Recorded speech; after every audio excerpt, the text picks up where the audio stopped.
Très bien, aujourd'hui je vous parle du schéma de manque affectif, toujours dans le domaine de rejet de séparation. Alors le schéma manque affectif fait partie des schémas qui consultent le plus, en tout cas que l'on traite le plus en cabinet, même si souvent les personnes n'en sont pas complètement conscientes. Il y a soit une forme de déni, de ne pas reconnaître qu'il y a une carence affective, ou soit c'est totalement inconscient, puisqu'en fait quand on a grandi avec des besoins qui n'ont pas été nourris affectivement, on pense aussi que c'est une forme de normalité.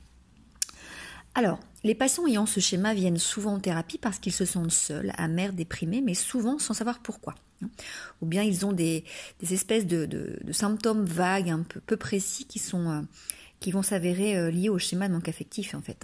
Ces patients n'ont des autres, y compris du thérapeute, aucune attente d'écoute, de compréhension et de protection. Ils se sentent déprimés affectivement et ils ressentent une incapacité à exprimer suffisamment d'affection et de chaleur, d'attention ou de sentiments profonds. Ils ressentent qu'ils n'ont personne de fort pour les guider. Ils se sentent seuls au monde et incompris. Ils se sentent frustrés d'amour, invisibles ou vides. Comme nous l'avons signalé, il existe 3 types de manque affectif. Tout d'abord, le manque d'apport affectif, dans lequel les patients ressentent qu'il n'y a personne près d'eux pour les prendre en charge, pour leur accorder de l'attention ou pour leur donner de l'affection physique, les toucher et les prendre dans les bras. Puis le manque d'empathie, dans lequel ils ressentent qu'il n'y a personne près d'eux pour les écouter, chercher à comprendre qui ils sont et ce qu'ils ressentent. Puis ensuite, et en finale, le manque de protection, dans lequel ils ressentent qu'il n'y a personne près d'eux pour les protéger et les guider, bien qu'ils dispensent eux-mêmes beaucoup de protection et de conseils aux autres. Le schéma de manque affectif est fréquemment lié au schéma abnégation. Alors pourquoi ? Parce qu'effectivement, dans le schéma abnégation, il y a un déficit d'affirmation de soi qu'on va retrouver aussi dans le manque affectif. Je ne connais pas mes besoins et je ne sais pas exprimer mes besoins. La plupart des patients ayant un schéma d'abnégation souffrent souvent de manque affectif. Leurs comportements typiques sont les suivants. Ils ne demandent pas à leurs proches ce dont ils ont besoin sur le plan affectif. Ils n'expriment pas de désir d'amour ou de réconfort. Ils questionnent beaucoup les autres, mais parlent peu d'eux-mêmes. Ils agissent comme s'ils étaient plus forts qu'ils ne le sont intérieurement. Et ils renforcent leur manque affectif en se comportant comme s'ils n'avaient aucun besoin affectif. Comme ces patients ne s'attendent à aucune aide affective, ils n'en demandent pas. Et par conséquent, ils n'en reçoivent habituellement pas. Nous avons aussi noté la tendance, chez ces patients, à choisir des proches qui ne peuvent pas ou ne veulent pas donner d'affection. Ils choisissent souvent des gens froids, distants, égocentriques, ou ayant de gros besoins et qui sont donc susceptibles de les frustrer sur le plan affectif. Ou bien, s'ils sont très évitants, ils deviennent des solitaires. Ils évitent les relations intimes parce qu'ils n'en attendent rien, soit ils se cantonnent à des relations très distantes, soit ils les évitent totalement.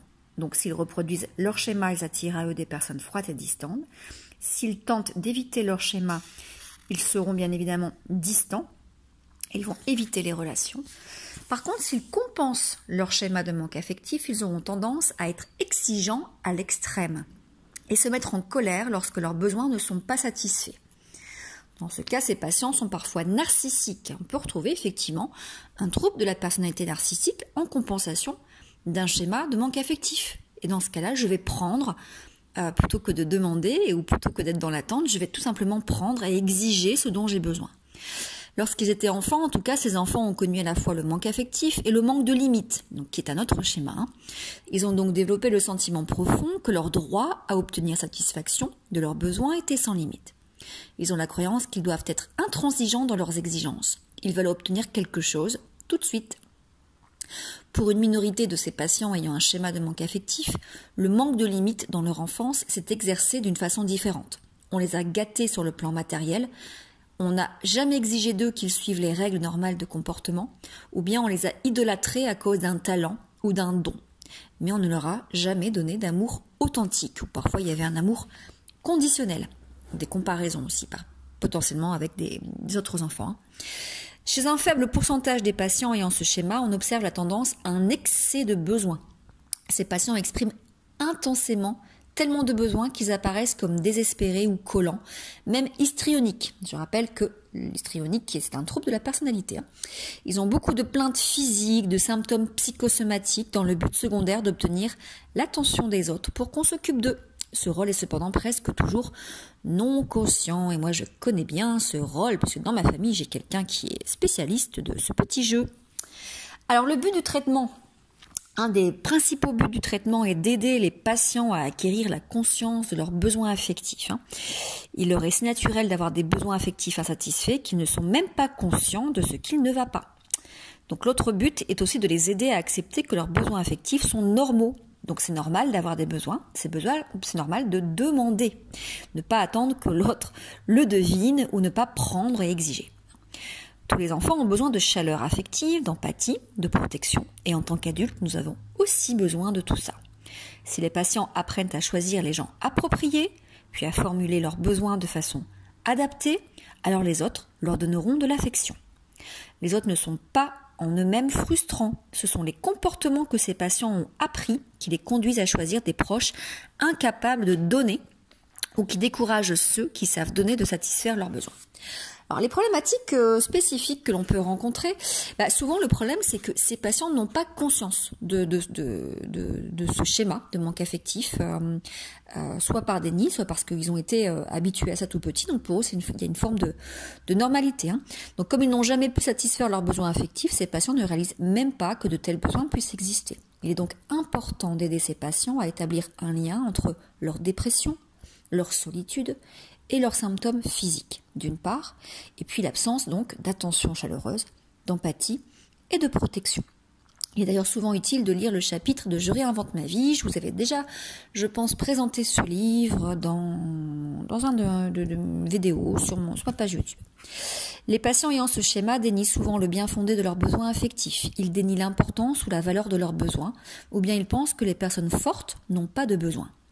Ils pensent qu'il est mauvais ou faible de demander aux autres de satisfaire ses besoins et ils ont de la difficulté à accepter qu'ils aient des besoins en fait. De même, ces patients pensent que les autres devraient savoir de quoi ils ont besoin sans qu'il soit nécessaire de demander. On attend donc que l'autre devine ce qu'il y a dans notre tête.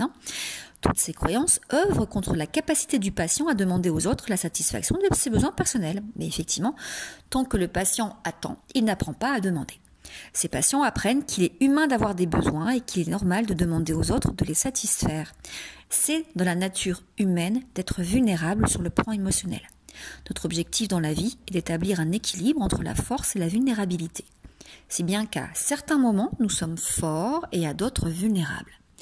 N'avoir qu'un côté, être uniquement fort, c'est ne pas être totalement humain et dénier une partie centrale de nous-mêmes. Voilà, c'était le schéma carence affective. Merci pour votre écoute.